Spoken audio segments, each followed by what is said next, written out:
Capítulo 8. La Segunda Guerra Mundial y las Islas Salomón. Nubes de guerra se cernían sobre el horizonte. Los japoneses, en su arremetida en dirección al sur, se encaminaban hacia las Islas Salomón, y los buques de guerras iban y venían por las aguas del Pacífico.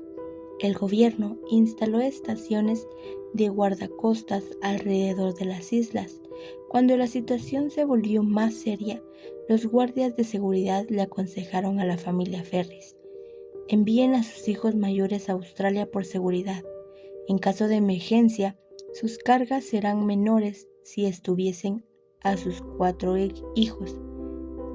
¿Tienen a alguien que pueda cuidarlos? Sí, respondió Norman. La madre de mi esposa siempre está dispuesta a ayudarnos. Entonces, les ayudaré a hacer los arreglos para que partan en el próximo barco hacia Australia. Por favor, contacten inmediatamente a los abuelos. Eso hicieron. A medida que pasaba el tiempo, los japoneses continuaban conquistando a sus arremetidas hacia el sur. Entonces, el gobierno de las Islas Salomón ordenó: todas las mujeres y niños deben tomar el próximo vapor disponible a Sydney, Australia. Había multitudes esperando en el muelle para abordar. Nuevamente, Norman y Ruby tuvieron que separarse por un tiempo. Con el corazón partido, Norman abrazaba a Ruby y a la bebé Marilyn y se preguntaba cuándo volvería a ver a su querida familia. Un ciclón amenazaba cuando el barco repleto zarpó de Tulagi. El barco se sacudía y daba tumbos con el fuerte oleaje, y muchos pasajeros se mareaban. Al sentir la necesidad de aire fresco, Ruby hizo un paseo rápido hacia la cubierta. En ese momento, un reflector detectó el barco y lo alumbró por todos lados. Ella entró corriendo y anunciando: ¡reflector, reflector! Cuando el barco todavía se revolcaba en alta mar, llegó la orden: reúnanse en el comedor, lleven sus equipos de supervivencia. La multitud heterogénea llevaba a los bebés en brazos y baldes para contener el vómito. Todos parecían paralizados de horror, por temor a que un bombardeo cayera sobre ellos en este mar espantoso.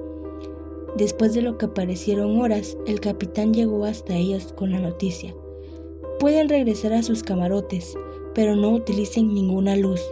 Un escuadrón australiano se dirige hacia el norte para ayudar al gobierno de Singapur. Nos divisó.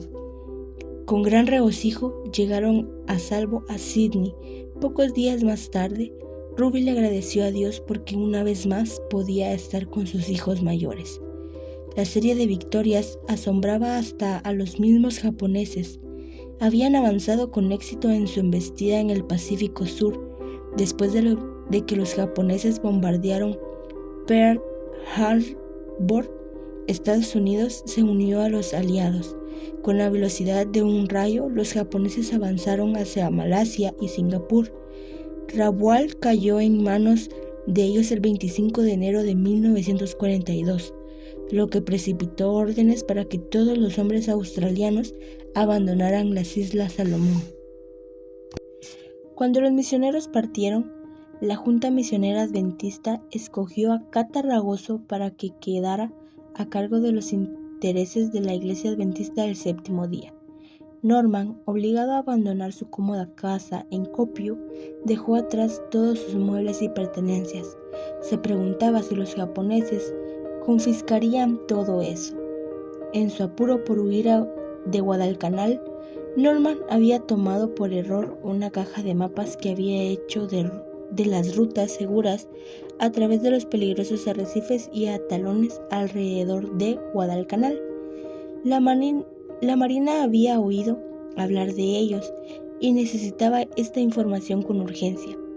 A su llegada a Australia, los funcionarios de aduanas se quedaron con los mapas. La iglesia nombró a Norman Ferris como director de jóvenes de la Asociación Australiana del Sur y lo envió con su familia a vivir a Adelaida. Mientras tanto, el general Douglas MacArthur que tenía una oficina en Sydney, se enteró de esos mapas importantes e inmediatamente envió a un oficial, el capitán Hines, que conocía a Norman Ferris, a Adelaida con la siguiente orden: localícenlo, intercéptenlo y tráiganlo a mi oficina lo antes posible.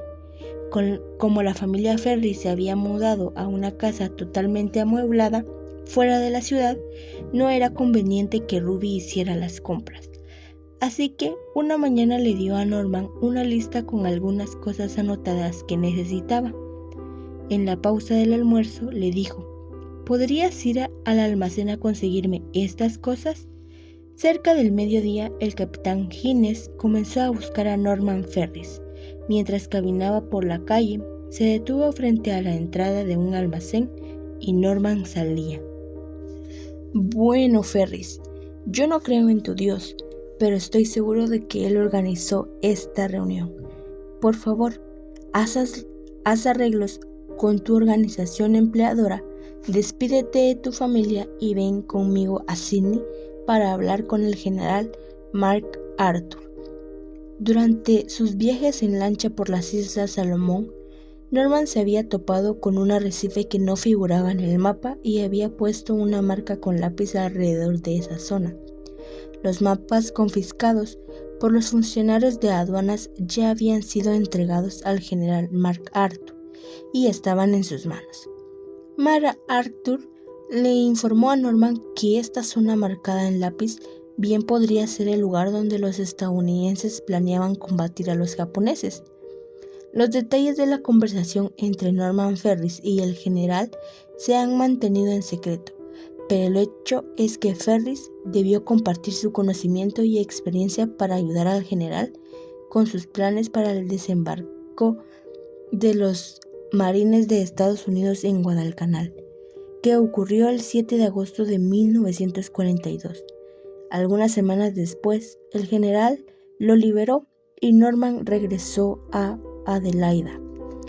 La batalla de 6 meses por Guadalcanal fue una de las campañas más cruentas de la Segunda Guerra Mundial.